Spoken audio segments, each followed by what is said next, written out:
चाचा चौधरी और रिंकू का रॉकेट। एक दिन चाचा चौधरी के घर पर रिंकू आया। अरे रिंकू, ये क्या है? बैटरी से उड़ने वाला जेट। चाचा जी देखो, अभी यह उड़ान भरेगा। और फिर जेट ने एक जबरदस्त उड़ान भरी और हवा में घूमते हुए कलाबाजी खाता हुआ वापस रिंकू के हाथ में आ गया। यह आ गया। अल्टू और पलटू। अल्टू, रिंकू चाचा चौधरी के घर गया है, आओ ये चेहरे लगाकर उसे डराएं। ठीक है पलटू, बड़ा मजा आएगा। वो दोनों डरावने चेहरे लगाकर चाचा चौधरी के घर की ओर बढ़ते हैं।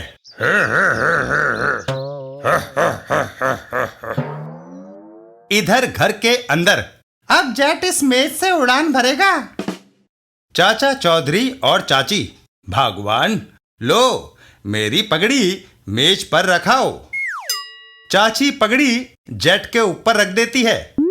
ओह चाची, तुमने मेरे जेट पर पगड़ी रख दी। जेट पगड़ी को लिए हवा में उड़ जाता है। मेरा जेट। ओहो, मेरी पगड़ी खिड़की से बाहर उड़ी जा रही है। अरे पलटू देख, चाचा चौधरी की पगड़ी। अल्टू, मैंने पहले कभी ऐसे पगड़ी को उड़ते हुए नहीं देखा। वो हमारी ओर आ रही है। भूत! और पगड़ी उन दोनों से जा टकराई। आह! चाचा चौधरी और रिंकू। मेरा जेट हाथ आ गया। मेरी पगड़ी। आए आए।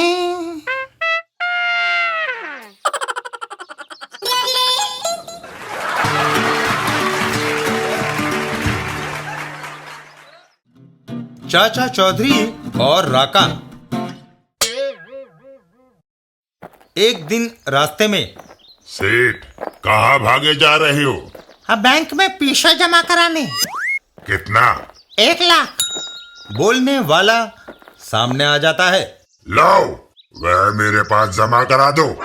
है। वह आदमी वहां से दौड़ लगा देता है। बचाओ, राको आ गयो। राका, अब यह रुपए मेरे हैं। थोड़ी दूरी पर। दमयंती, तुम्हारे नेकलेस का डिजाइन सुंदर है। यह मेरे पति ने मेरे जन्मदिन पर उपहार में दिया था।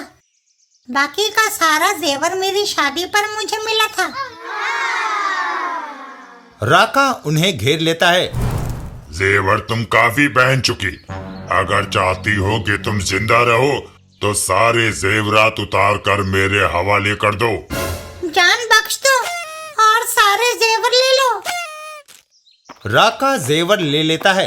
हा, हा, हा। इस तरह मेरे पास काफी धन दौलत इकट्ठी हो जाएगी। चाचा चौधरी और साबू। साबू, मेरी खोपड़ी पर खुजली हो रही है। एक्जिमा हो गया होगा, कोई मरहम लगाओ। नहीं चाची, जब चाचा जी के सर पर खारिश होती है तो वह संकेत है कि कहीं हमारी जरूरत है। तभी सेठ वहां आता है। चाचा चौधरी, उधर राको ने मेरा 1 लाख रुपया लूट लियो। धनपत सेठ, कहीं तुम्हारा सिर तो नहीं फिर गया? यह कैसे हो सकता है? हमने राका को पेड़ के तने में हमेशा के लिए कैद कर दिया था। चाचा चौधरी, राका ने मेरे सारे जेवरात छीन लिए। दमयंती, तुमने सपना देखा होगा, राका बंद है। तभी कई और लोग वहां आते हैं। हमें राका ने लूट लिया। जान से मारने की धमकी दी। राका। साबू, इतने सारे लोग झूठ नहीं बोल सकते। आओ देखें। दोनों वहां से चल देते हैं। थोड़ी दूरी पर। रोशन बाबू, तुम्हारी अंगूठी बड़ी चमक रही है। क्यों ना इसमें 50,000 रुपए का हीरा जो लगा है। वह हीरा मुझे दो। नहीं तो मैं तुम्हारी उंगली काट कर उसे उतार लूंगा। ऐसा ना करना, मैं अंगूठी उतारता हूँ। तभी रुको, वह अंगूठी तुम्हें नहीं मिलेगी।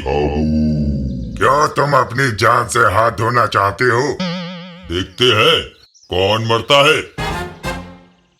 सब जानते हैं कि राका मर नहीं सकता। मैं तुम्हारे टुकड़े टुकड़े करने जा रहा हूँ। और राका साबू पर वार कर देता है। साबू हथियार को थाम लेता है और एक जबरदस्त घुसा।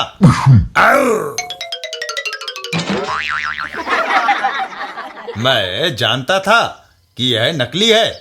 असली राका मामूली राहगीरों को नहीं लूटता। तुम कौन हो? मैं जिस्बा हूँ, सर्कस में काम करने वाला एक मामूली कर्मचारी। मुझे सर्कस से निकाल दिया गया। तब मुझे ख्याल आया, क्यों ना मैं खूंखार राका का भेष बदल कर लोगों को लूटूं।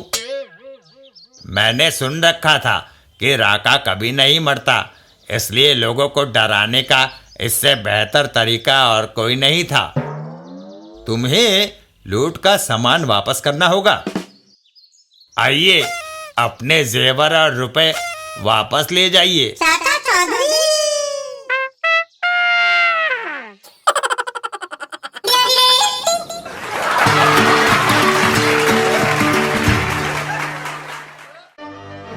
चाचा चौधरी और रानी शैनीप। दूर एक टापू कोला मशर में। मुझे कहाँ ले जा रहे हो? मैं रानी शैनीप का पति हूँ। कभी थे। नौजवान, रानी शैनीप ने तुमसे शादी की, तुम्हें राजकीय आराम और वैभव दिए, मगर अब रानी तुमसे ऊब गई है। इसलिए हमेशा के लिए छुटकारा पाने के लिए तुम्हें ले जाया जा रहा है। तुम्हें ईश्वर का शुक्रगुजार होना चाहिए कि तुम एक शाही मौत मर रहे हो। ऐसी मौत बहुत कम लोगों को नसीब होती है। और जल्लाद के एक ही वार में युवक का काम तमाम हो जाता है। कोला मशर की रानी शैनीप। मंत्री, अब तक कितने आदमी मुझसे शादी करके मर चुके हैं? महारानी, राजकीय आंकड़ों के अनुसार अब तक 24 आदमी यह श्रेय प्राप्त कर चुके हैं। अब मैं नई शादी करना चाहती हूँ। विश्व के प्रसिद्ध व्यक्तियों के नाम इस किताब में दर्ज हैं। आप जिसे चाहे चुन लें। इस पृष्ठ पर चाचा चौधरी और साबू के नाम दिए हैं। क्योंकि ये दोनों अक्सर इकट्ठे रहते हैं। चाचा चौधरी बुद्धिमानी के लिए और साबू ताकत के लिए मशहूर है। शोक, उन दोनों को पकड़ कर लाओ। देखने के बाद मैं चुनाव करूंगी कि किससे शादी की जाए। अरे मतले पंगा। उधर चाचा चौधरी के घर पर। आहा, पता नहीं छोटी शीशी के अंदर क्या है। अर्र साबू, उस शीशी को छोड़ दो। मेरे साइंसदान दोस्त प्रोफेसर जेड ने एक अद्भुत इत्र का आविष्कार किया है। इस शीशी में वही भरा है।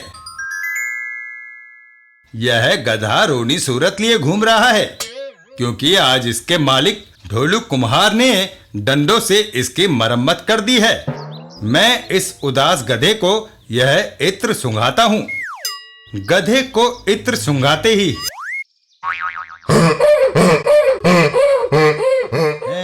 गधा हंसते हंसते ही वहां से दौड़ लगा देता है। कमाल है। इस इत्र की सुगंध नाड़ी द्वारा हमारे मस्तिष्क के उस हिस्से को क्रियाशील कर देती है जिसका संबंध हंसने से है। जब तक यह सुगंध उसकी नाड़ी में बसी रहेगी, तब तक वह गधा हंसता रहेगा। तभी चाचा चौधरी, हमारे टापू कोला मशर के ये फल खाइए, आपको स्वादिष्ट लगेंगे। चाचा चौधरी और साबू वह फल खाते हैं। इस फल का अजीब स्वाद है, जैसे पहले कभी न चखा हो। पर है मजेदार साबू। फल खाते ही दोनों जमीन पर बेहोश होकर गिर जाते हैं। दोनों बेहोश हो गए। दोनों को बांधकर कोला मशल ले चलो। अबे क्या करता है? उन दोनों को लेकर सिपाही कोला मशर टापू की ओर रवाना हो जाते हैं। हेलीकॉप्टर तेज नहीं उड़ सकता क्योंकि लंबा आदमी काफी भारी है। रानी शैनीब शादी के लिए पता नहीं कैसे कैसे अजीब आदमियों को चुनती है। होश आने पर दोनों में से यह छोटा आदमी तीक्ष्ण बुद्धि वाला और तजुर्बेकार लगता है। इस बार मैं इस आदमी से शादी करूंगी क्योंकि यह अक्ल में दूसरों से श्रेष्ठ है। हमें धोखे से यहाँ लाया गया है। पर तुम्हें अपने भाग्य को सराहना चाहिए क्योंकि तुम मेरे 25वें पति होने जा रहे हो। शादी के बाद तुम्हें वह सब शान शौकत मिलेगी जो एक राजा को मिलती है। और जब रानी का दिल ऊब जाएगा तो मुझे मार डाला जाएगा, जैसे खिलौने से दिल भर जाने के बाद बच्चा उसे तोड़ डालता है। ऐसी मौत पाने के लिए कई नौजवान लालायित रहते हैं। कमाल है। रानी शैनीब, शादी पर मेरी तरफ से इत्र का यह तोहफा कबूल करो। चाचा चौधरी। चाचा चौधरी इत्र की शीशी रानी शैनीब की ओर बढ़ाते हैं। सचमुच तुम अक्लमंद हो। रानी शैनीब इत्र को सूंघती है। हाँ, इस इत्र की भीनी भीनी सुगंध मेरे दिल और दिमाग पर छा गई है। अबे बच गए। इत्र सूंघते ही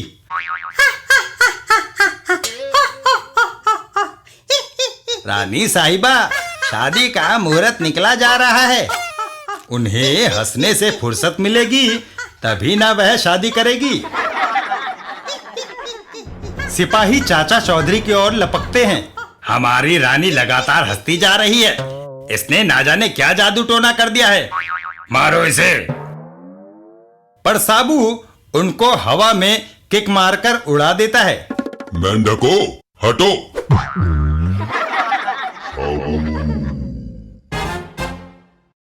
चाचा चौधरी और साबू वापस अपने घर की ओर चल देते हैं।